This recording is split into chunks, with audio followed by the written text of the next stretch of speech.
बिस्मिल्लाहिर्रहमानिर्रहीम। स्टूडेंट, आज हम पढ़ेंगे हुक्स लॉ।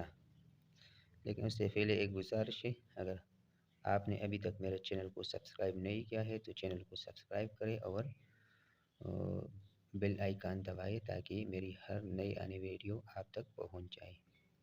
तो आइए स्टार्ट करते हैं हुक्स लॉ। तो हमारे पास हुक्स एक साइंटिस्ट था जिन्होंने एक लॉ दिया है जो कि हुक्स लॉ के नाम से जाना जाता है। सो हुक्स लॉ की स्टेटमेंट क्या है? The stress is directly proportion to the strain produce in a body with an elastic limit.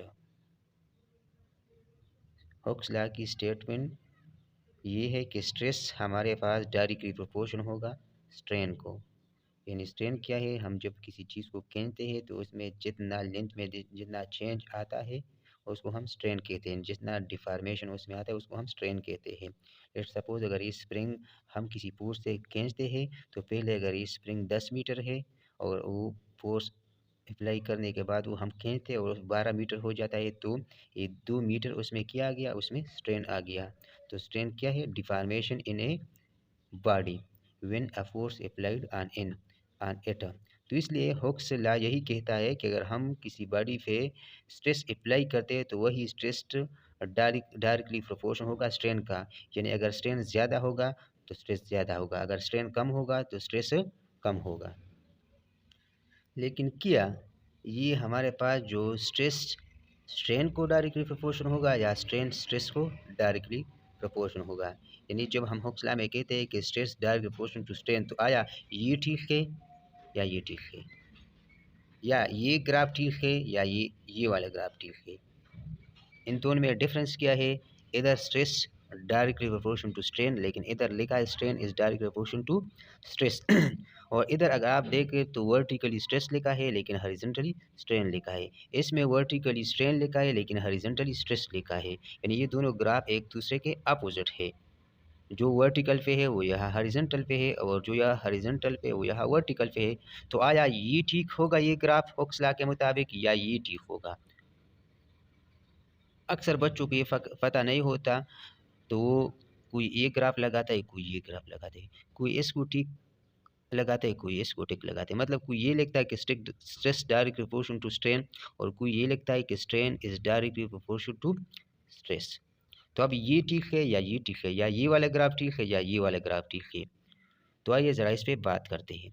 हमारे पास दो किस्म की क्वांटिटीज होती है, एक डिपेंडेंट होता है और एक इनडिपेंडेंट। डिपेंडेंट का क्या मतलब है? डिपेंडेंट का ही मतलब है कि किसी और पे डिपेंड कर रहा हो, उसकी वैल्यू किसी और पे डिपेंड कर रहा हो। लेकिन इनडिपेंडेंट का मतलब ये है कि वो किसी पे डिपेंड नहीं कर रहा। लेट सपोज हमारे पास वेलोसिटी में हम कहते हैं कि हमारे पास डिस्प्लेसमेंट डिवाइड बाई टाइम होता है। अब ये डिस्प्लेसमेंट टाइम पे डिपेंड कर रहा है लेकिन टाइम डिस्प्लेसमेंट पे डिपेंड नहीं कर रहा। किस तरह?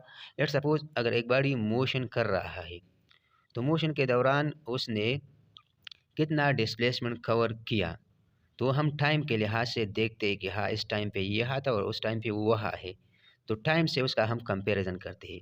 लेकिन तो ये हमारे पास जो ये डिस्प्लेसमेंट है ये डिपेंडेंट क्वांटिटी है। किस पे डिपेंड कर रहा है? टाइम पे। लेकिन अगर हम देखें टाइम, तो टाइम इंडिपेंडेंट क्वांटिटी है, यानी टाइम डिस्प्लेसमेंट पे डिपेंड नहीं करता। अगर एक बॉडी डिस्प्लेसमेंट कवर करता है या नहीं करता, तो टाइम तो गुजरता जा रहा है लेकिन टाइम किसी का इंतज़ार नहीं करता, यानी टाइम के लिए किसी की ज़रूरत नहीं है। तो इसलिए टाइम इनडिपेंडेंट क्वांटिटी है। तो हम इनडिपेंडेंट क्वांटिटी को हमेशा यहाँ पे लिखते हैं। कहाँ पे लिखते हैं? हम उसको लिखते हैं हॉरिजॉन्टल यानी एक्सिस पे, और वाई एक्सिस पे हम डिपेंडेंट लिखते हैं। तो अब इधर मैंने स्ट्रेस लिखा और इधर मैंने स्ट्रेन लिखा है, लेकिन इसमें मैंने इधर स्ट्रेन लिखा है उसमें स्ट्रेस लिखा है। अब आपको पता तब चलेगा कि ये ग्राफ ठीक है या ये ग्राफ ठीक है, या ये रिलेशन ठीक है या ये ठीक है, जब आपको पता चले कि इसमें से डिपेंडेंट स्ट्रेस है या स्ट्रेन है, या इनडिपेंडेंट स्ट्रेस है या स्ट्रेन है। अगर ये पता चल जाए तो फिर आपको खुद बहुत अंदाज़ा हो जाएगा कौन सा ग्राफ ठीक है, क्योंकि हमें पता है कि इनडिपेंडेंट क्वांटिटी हम एक्सेस पे लिखते हैं और डिपेंडेंट हम वाई पे लिखते हैं। तो आइए देखते हैं कि अब इसमें से कौन सा ठीक है।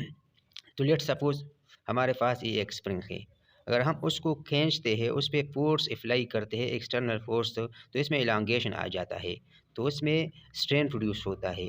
अब जितना स्ट्रेन ज़्यादा प्रोड्यूस होगा तो उसमें स्ट्रेस ज़्यादा प्रोड्यूस होगा। अब स्ट्रेस क्या है? स्ट्रेस ये फोर्स नहीं है, बल्कि स्ट्रेस इस बॉडी में जो इंटरनली रेजिस्टिव फोर्स होता है, जो इसके अगेंस्ट लगता है, इसको हम स्ट्रेस कहते हैं।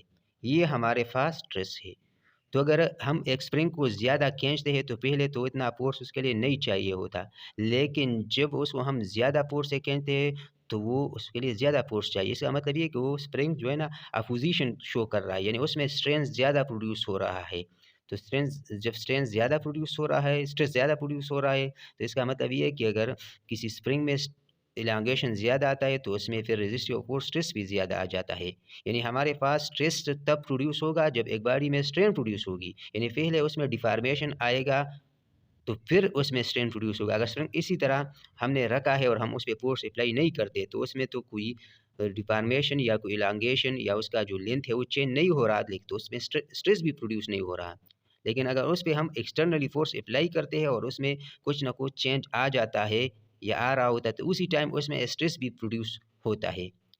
तो इसका मतलब है कि स्ट्रेस तब प्रोड्यूस होगा जब हमारे पास स्ट्रेन हो।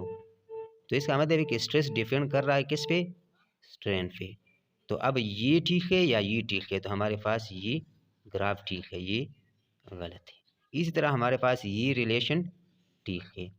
यानी अगर हम कहते हैं कि द स्ट्रेस, इधर अगर stress is directly proportion to the strain तो ये ठीक है, लेकिन हम इसी तरह कहते हैं कि the strain is directly proportion to the stress, तो ये फिर ठीक नहीं है, क्योंकि स्ट्रेस डिपेंड कर रहा है स्ट्रेन पे, लेकिन स्ट्रेन डिपेंड नहीं कर रहा स्ट्रेस पे।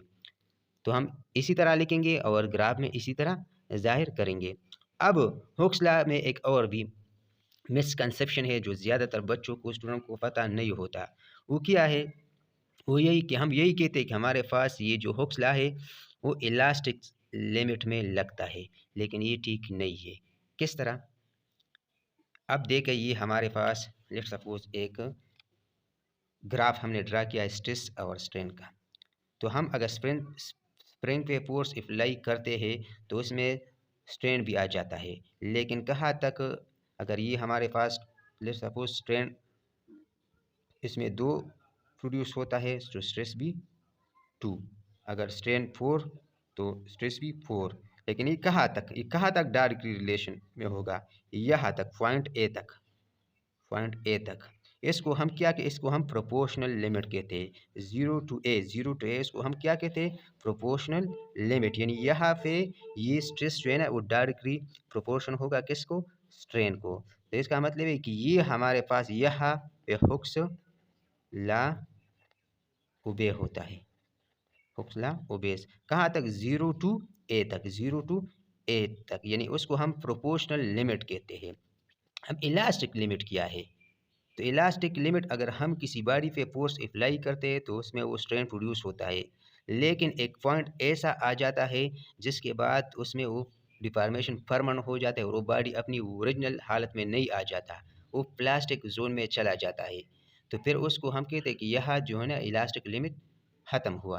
तो इलास्टिक लिमिट जो ज़ीरो टू बी तक होता है, यानी इलास्टिक लिमिट और प्रोपोर्शनल लिमिट में फ़र्क ये है कि प्रोपोर्शनल लिमिट में हमारे पास stress directly proportion to strain, अगर स्ट्रेन 10 हो प्रोड्यूस होगा तो स्ट्रेस 20 होगा, अगर लेट सपोज स्ट्रेन 20 होगा तो स्ट्रेस 40 होगा, यानी सेम रेशो से दोनों इंक्रीज होंगे। लेकिन इलास्टिक लिमिट जब ये लिमिट क्रॉस करेगा तो ये स्ट्रेस और स्ट्रेन डायरेक्टली प्रोपोर्शन नहीं हो गई, यानी एक अगर ज़्यादा इंक्रीज़ होगा तो दूसरा उसी रेशो से ज़्यादा इंक्रीज़ नहीं होगा। लेकिन फिर भी वो बॉडी अगर यहाँ इस फोर्स को हटाते तो वापस अपनी ओरिजिनल हालत में आ जाता है। तो इसलिए हम इसको इलास्टिक लिमिट कहते हैं, वो अपनी ओरिजिनल शेप रिगेन करता है। लेकिन प्रोपोर्शनल लिमिट वो लिमिट होता है कि उसमें जितना अगर स्ट्रेन ज़्यादा प्रोड्यूस होगा तो स्ट्रेस भी ज़्यादा होगा, अगर स्ट्रेन कम होगा तो स्ट्रेस भी कम होगा। तो इधर अगर हम इलास्टिक लिमिट की बजाय प्रोपोर्शनल लिमिट लिखते हैं तो ये हमारे पास ठीक होगा, क्योंकि प्रोपोर्शनल लिमिट में ही हुक्स लॉ ओबे होता है, यानी स्ट्रेस और स्ट्रेन डायरेक्टली प्रोपोर्शन होगा कब? प्रोपोर्शनल लिमिट में।